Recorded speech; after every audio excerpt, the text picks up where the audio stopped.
Em meio às notícias sobre o novo coronavírus, o aumento do número de mortos, a dor das famílias, problemas sociais e econômicos, manifestantes saíram às ruas. Em diversas partes do mundo, protestos contra uma doença crônica, o racismo. Os gritos fazem um pedido por justiça. Basta! Basta! O povo negro vivo! O povo negro vivo! O estopim que gerou a revolta em vários países tem uma data como marco. No dia 25 de maio, George Floyd, de 46 anos, morreu sufocado por um policial branco que se ajoelhou no pescoço dele. 8 minutos e 46 segundos de tortura que, filmados com um celular, foram assistidos no mundo todo. O caso aconteceu em Minneapolis, nos Estados Unidos, mas chamou atenção para o racismo que está em todos os lugares.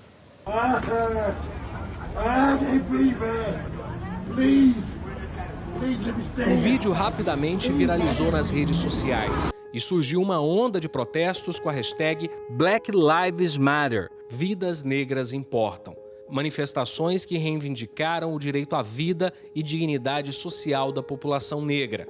A morte de George Floyd reacendeu o debate sobre a violência policial. No Brasil, entre 2017 e 2018, mais de 75% dos mortos pela polícia eram negros, segundo dados do Fórum Brasileiro de Segurança Pública. No Rio de Janeiro, no dia 18 de maio, mais um nome entrou para essa estatística negativa. O estudante João Pedro Matos Pinto, de 14 anos, morreu durante uma operação conjunta das polícias federal e civil. O João Pedro, inclusive, estava dentro de uma casa quando ele foi assassinado, o que mostra o quanto os corpos negros eles são alvejados, estando dentro ou fora de casa, independente da classe social, inclusive, mas muito mais recorrentemente para corpos negros periféricos. Então, a gente tem que entender que trata-se de uma violência de Estado, né? O de Estado que eu quero dizer que ela é recorrente, ela é já conhecida, ela é massiva e ela alveja corpos negros. E ela vem de muito tempo. Enquanto o mundo gritava "Vidas Negras Importam", no Recife, capital de Pernambuco, no dia 2 de junho, Dona Mirte Souza não pôde ficar em isolamento social. Ela se levantou e foi para o trabalho. A empregada doméstica deixou o filho aos cuidados da patroa e desceu para passear com a cadela da família. Imagens do circuito interno do edifício mostram a patroa da mãe da criança apertando um botão. Miguel, de 5 anos, fica sozinho no elevador e passa por vários andares. Apenas 1 minuto depois, ele caiu no térreo.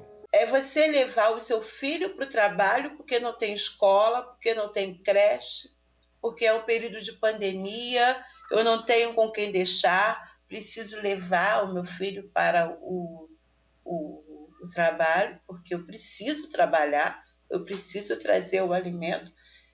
E receber o corpo do seu filho inerte, sofrido, isso deve ser uma coisa que deve impactar no coração da gente todos os dias, porque isso é muito cruel. Isso é muito cruel. A morte do menino Miguel escancara o racismo estrutural e ganha novos contornos com a pandemia. Parentes de Miguel afirmam que a família da empregadora tinha testado positivo para a Covid.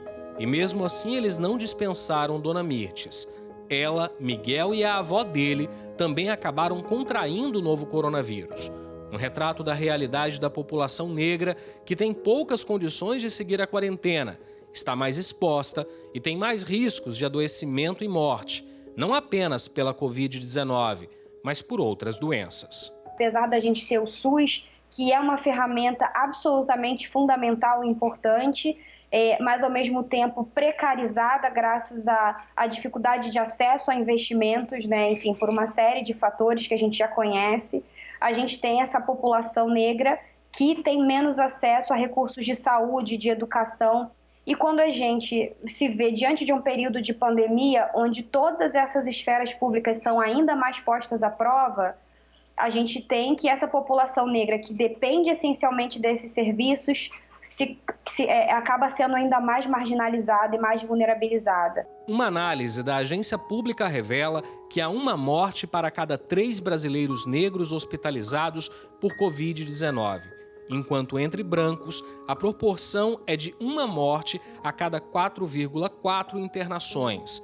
Em São Paulo, cidade com maior número de casos, bairros com maior concentração de negros têm mais óbitos pela doença. Vamos perceber, nesse momento, saindo da nossa bolha, aonde que incide a violência, aonde que incide a pandemia, aonde que incide quem e onde estão morrendo mais. O negro na comunidade, no sinal, entre as balas e o fuzil.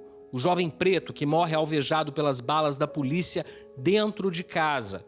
O homem negro, morto asfixiado pelo policial branco com a omissão de outros policiais. A criança que perde uma vida inteira pela frente. É o negro morto pelo racismo estrutural que persiste, mesmo em tempos de pandemia. Na pandemia, não estamos todos no mesmo barco. Alguns estão em botes, outros estão em iates. E quem está em bote, geralmente, é negro.